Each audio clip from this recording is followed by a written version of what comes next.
Yeah, thanks to Share Cafe for putting this event on. It's a great opportunity to talk about EverGreen Lithium. We are an exploration company. Our business model is simple. We find resources. So lithium is obviously an essential resource for the future. There's a lot of M&A in the lithium space at the moment. Australia is the biggest producer in the world, and EverGreen Lithium is focused on 3 very strategic projects. Next slide, please. There's a standard disclaimer. Obviously, mineral exploration is a risky enterprise. I think something like 3 in 1,000 mineral exploration projects end up being a mine. But that's why there's so much reward when you do find a mine. Next slide, please. We're focused on 3 projects.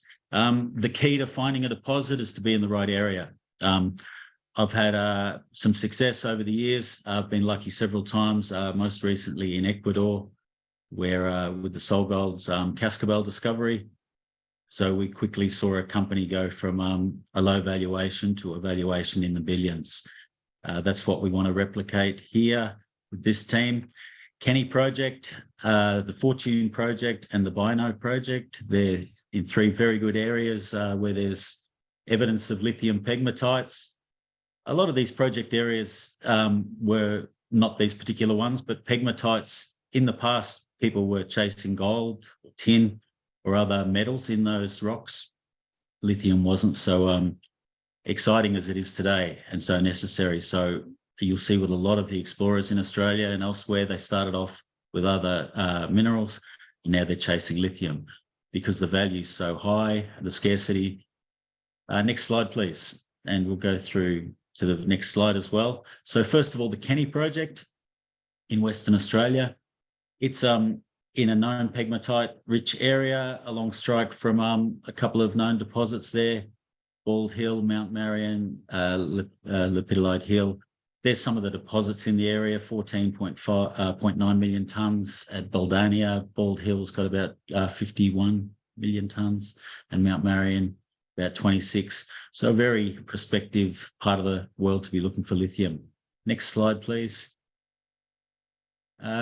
Initial work has showed the evidence of pegmatites there. So we know it's fertile, it's the right rocks. There's granites with pegmatites cutting the granites.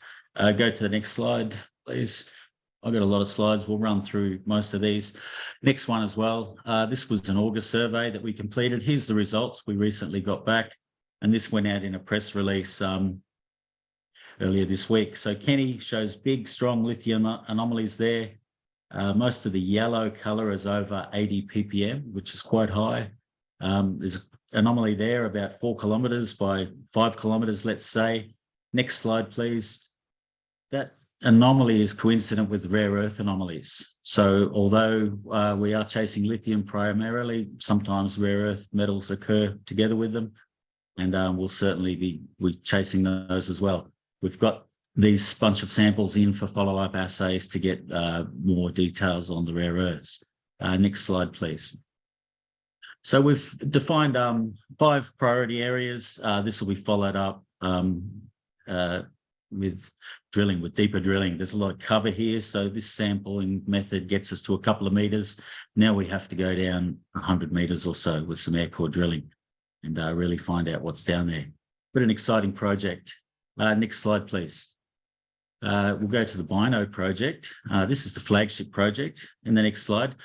This is a really exciting project. Mainly that Bino pegmatite field is a known, very rich area. Right next to us is Core Lithium. You can see the yellow stars on that presentation. The orange, light orange there is Core Lithium's ground. The red is ours. You can see those yellow stars. That's their deposits. And go to the next slide, please. So their deposits are contiguous with our soil geochem anomalies. I think in Core Lithium, they have about something like 20 million tonnes of lithium, pegmatite, lithium dioxide in pegmatites, lithium oxide, their resource. And it's not all in one deposit, it's in several deposits. We think some of them are on our side. That's what leads us to believe that lithium in soil anomaly. If you can go to the next slide, please. You can see these pegmatites, often the surface expression is just quartz. You know, after a couple of million years or several hundreds of millions of years of weathering, the pegmatites aren't left sticking out of the surface. There's quartz, there's tourmalines, there's muscovites, and there's other indicator minerals. So this is how we find them. And the next slide, please. We'll go to the next one as well. Running short. So the other way we're finding them is with the Fleet Exospheres ambient noise tomography technology. This is a satellite-based seismic technique. It measures the hum of the earth. Basically, you put in sensors and you can correlate that where you have a slower velocity running through the rocks. That tends to point to the pegmatites. Faster velocities tends to the surrounding Burrell Creek formation in this part of the world. On Core's side of the boundary there, you can see on the slide to the right, that's from a public announcement that Core Lithium put out where they use this technology and it really helped identify pegmatite bodies. And this is interesting because they'd already been drilled, those pegmatite bodies. That's BP33 shown on their presentation there in the middle of their survey area. So that survey shown in the public document comes to within 350 metres of our boundary in our southern area where we have lithium in soil anomalies. And you can see there's a pretty good chance of there being some pegmatites on our side of the boundary there, I would say. So could you go to the next slide, please? Fortune is the last project which I'll talk about. There's not so much known about this one yet. We're engaged with the traditional owners. We've had one meeting which has been positive. It's also in a known pegmatite field. There's some projects around the area up to 9.6% lithium oxide there. So that's not from spodumene. Spodumene's only goes up to about 8 if it's pure. So it's amblygonite likely, which is another lithium mineral. But I'll end it there. I think I've got through and I'll take some questions. If you can go to the next slide. I'll just briefly talk about the team, sorry. I'm an exploration manager. We have Simon Lill, he's the chairman. He's also on the board of De Grey. Chris Connell worked with me in Ecuador, and Tal and Peter, both very experienced in the getting this IPO together. So thank you.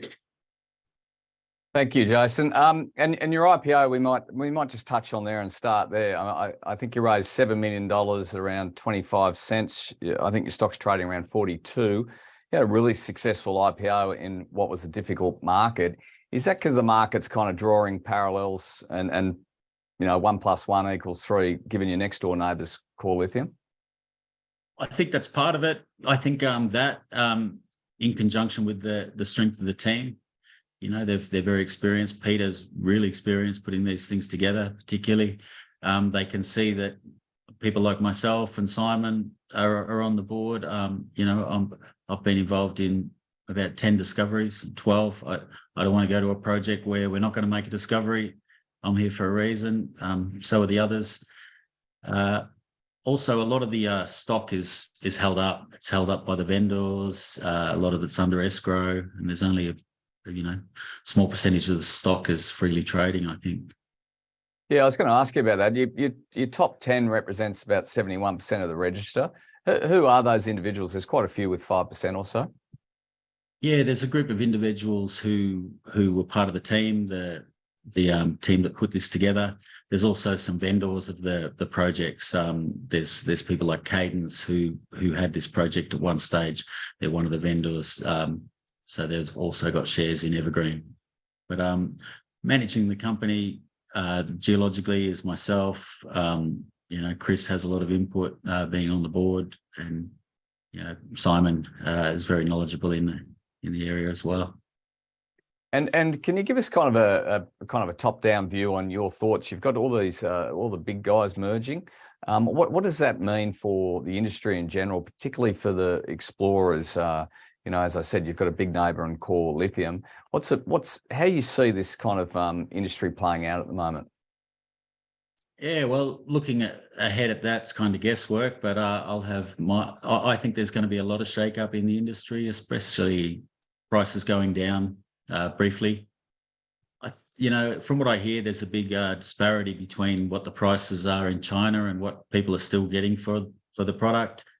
I know Core Lithium, did some offtake agreements early, and I don't know if their prices come down. But I do see natural synergy. Obviously, we're right next to Australia's newest lithium mine. One can read their presentations and talk about, the Northern Territory government. They're pushing to get some downstream processing available there. At the moment, they're just crushing up direct shipping the spodumene. So if we work together to get some downstream processing capability there up in Darwin, I think it'd be a fantastic centre. There's plenty of other lithium that'll be found in the region by us and some of the other explorers. So, I think it's going to be great. And of the 7 million you raised, I assume that's to continue drilling. And given what you touched on there with the NT government, is there funding opportunities there? There potentially is. I haven't really looked into that yet, but with the 7 million we have, I can give you an answer about that. Yeah, that's going to go towards exploration. We've got more geochemical surveys to undertake, both in Kenny and at Bino. We've got drilling that'll start first at Kenny. Bino, we've submitted our environmental impact assessments and our Aboriginal Artefacts Protection Authority paperwork. So we're waiting for permits to drill there. But meanwhile, we've only done geochemical work over a small portion of our concession area, maybe less than a third of it. So it's 230 square kilometres. There's plenty to keep us busy. And there's a couple of questions here in regards to the prospectus. There's some results due. Can you give us a time frame on when those results are due? There was some results out last week in a presentation there, but in an announcement for Kenny Project. They're out, the lithium results. So we have those. We also have coming up some results for Bino. There'll be geochemical results from Bino. The next results will be the results of our ambient noise tomography survey. And that's really exciting for me. I've visited their office there in Adelaide a couple of times. It looks like great technology. It's obviously been touted highly by Core right next door. They're still continuing to use it. I think that company went from one user to 150 or something in the last year. So everyone wants that technology, and we'll certainly be using it. After that, drilling at Bino. I think doing all this work up front, that helps us to target the best targets early in the program. There's a lot of cover, so normally you'd just be doing a lot of blind drilling, really. We're not going to do any of that. We're going to drill our best targets early and, hope for discovery later this year if we get the permits, or early next year. And it just seems, I know there's been a conference in Sydney this week. It seems really busy out there. What's it like in terms of getting drill rigs and people and resources, etc.? Yeah, it's certainly tight.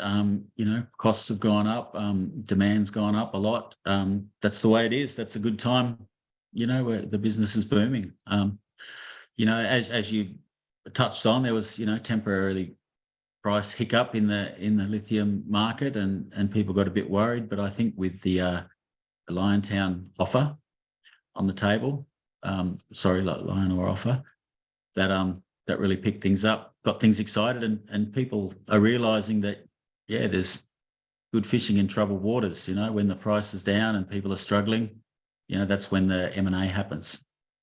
That's a good way to put it. Jason, that's all we have time for. Thanks for your time. Have a nice weekend, and we'll get you on later in the year. Cheers, Tim. Thank you.